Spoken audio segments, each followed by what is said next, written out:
చర్యలు తీసుకుంటోంది. ఇప్పటికే రాజ్ కసిరెడ్డి కోసం గాలింపు జరుపుతున్నటువంటి సిఐడి అధికారులు మాజీ ఎంపీ విజయసాయిరెడ్డికి నోటీసులు కూడా జారీ చేశారు. 18న విజయవాడ సిపి కార్యాలయంలో హాజరు కావాలంటూ కూడా ఆదేశించారు. కొద్ది రోజుల కిందట కాకినాడ పోర్టు కేసులో సిఐడి ఎదుట ఆయన హాజరైనప్పుడు అక్కడ ఎవరు అడగకపోయినప్పటికీ కూడా ఎవ్వరూ అడగలేదు. దీనికి సంబంధించి ఏంటి, లిక్కర్ స్కామ్కు సంబంధించి ఎవరున్నారు, ఎవరిపైన ఆరోపణలు, ఈ అంశాలు ఎవి కూడా అడగకముందే తనే మరి ఎందుకు చెప్పారో తెలియదు. సో అంటే జగన్మోహన్ రెడ్డి మీద కావచ్చు, లేదంటే ఆ పార్టీ మీద తనకు చాలా కోపంగా ఉన్నటువంటి విషయం గత కొద్ది రోజులుగా మనం చూస్తూ ఉన్నాం. ఎందుకంటే రాజ్యసభ సభ్యత్వానికి రాజీనామా చేయడం, ఆ తర్వాత పార్టీ కూడా రాజీనామా చేయడం, అక్కడ అడగకపోయినప్పటికీ కూడా ఢిల్లీలో అవినాష్ రెడ్డికి సంబంధించి కూడా మాట్లాడారు. అంటే నేను వివేకానంద రెడ్డి హత్యకు సంబంధించి కూడా అవినాష్ రెడ్డికి ఫోన్ చేశాను, సో గుండెపోటు అని చెప్పారు. ఆ తర్వాత అక్కడ ఎవరో చెప్పారు అంటూ అవినాష్కి ఫోన్ చేశాను, అవినాష్ లిఫ్ట్ చేశారు. అవినాష్ ఎవరు చంపింది అని అంటే ఎవరు గుండెపోటు ఏమైంది అని అడిగితే గుండెపోటు అని చెప్పారు. ఆ తర్వాత మళ్ళీ పక్కనున్న వాళ్ళు అని చెప్పారు. అని ఈ విధంగా మాట మార్చే ప్రయత్నం చేశారు.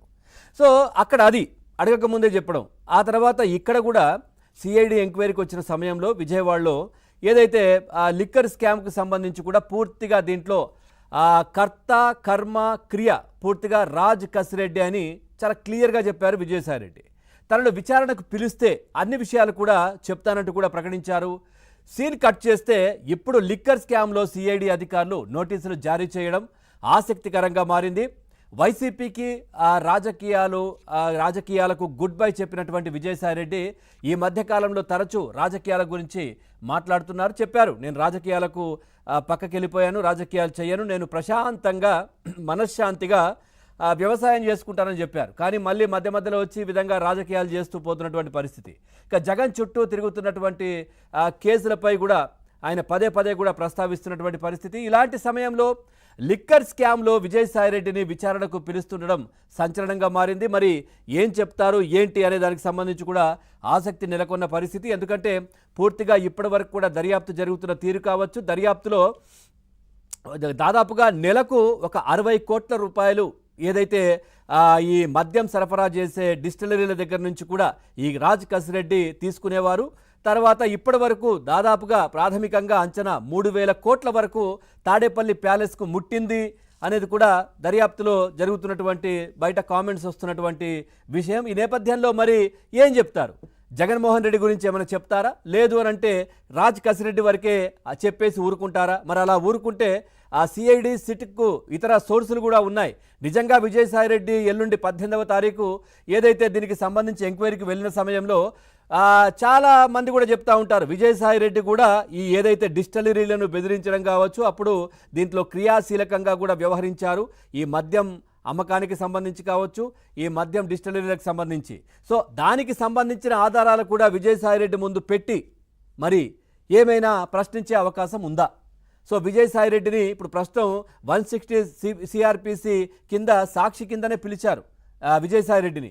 మరి అక్కడికి వెళ్ళిన తర్వాత ఇదిగో మీ పైన కూడా దీనికి సంబంధించి ఆరోపణలు ఉన్నాయి, మీకు సంబంధించి కూడా దీంట్లో ఇన్వాల్వ్ అయినట్టుగా మా దగ్గర ఆధారాలు ఉన్నాయి అని చూపించి మరి ఇప్పటికైనా నిజం చెప్పండి, ఎవరెవరు ఉన్నారు దీంట్లో, ఏంటి, ఎక్కడికి డబ్బులు ముట్టాయి, ఏం జరిగింది ఏంటి అని అడిగే అవకాశం ఉందా? ఆ తర్వాత మళ్ళీ విజయసాయిరెడ్డికి కూడా ఏమైనా నోటీసులు మళ్ళీ ఫర్దర్గా ఎంక్వైరీకి ఇచ్చే అవకాశాలు ఉన్నాయా?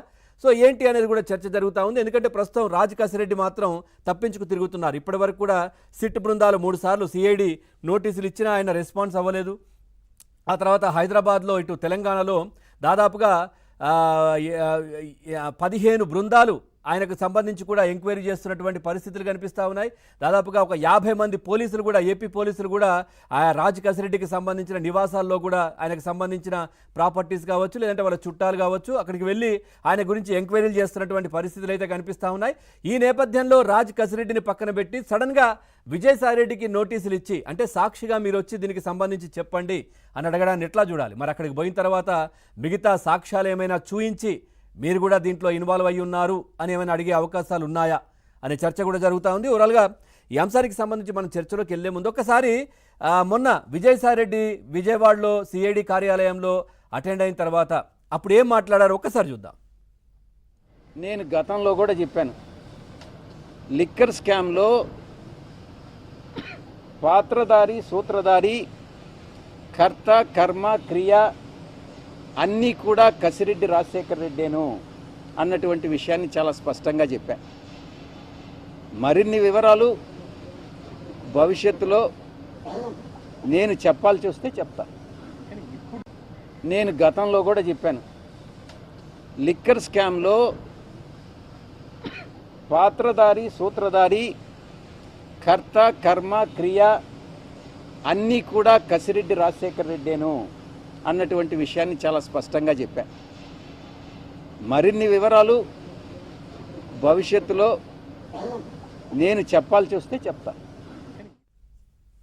రైట్, ఇక ఇదే అంశానికి సంబంధించి మనం చర్చలోకి వెళ్దాం. చర్చలో పాల్గొంటున్నారు రాజకీయ విశ్లేషకులు గోశాల శ్రీనివాస్ గారు కూడా లైవ్లో సిద్ధంగా ఉన్నారు. శ్రీనివాస్ గారు,